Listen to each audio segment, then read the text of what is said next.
আসসালামু আলাইকুম। আসসালামু আলাইকুম। সকল ভাই কেমন আছেন আপনারা? দেখেন এই যে কি জিনিস, হেরাম দিঘা যাইতেছি তো 1 লোক খেজুর দিয়ে দিল, দেখছেন নি? 2 তো বক্স। সবাই দিতেছে, তো আমরা যাইতেছি, তো আমাদের কেউ দিল। তো আলহামদুলিল্লাহ, বেটা যে মনে দিছে, আল্লাহ যদি তার মনে মনের আশা পূরণ করুক।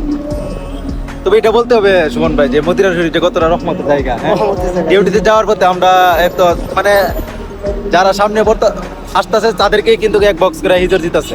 এটা আমাদের রেজেক্ট ছিল। রিজেক্ট ছিল এটাই। আমরা তো এত খাইতে পারবো না, ইনশাল্লাহ এখান থেকে আমরা মানুষকে দিব। তো মানুষ জানি খাইতে পারে।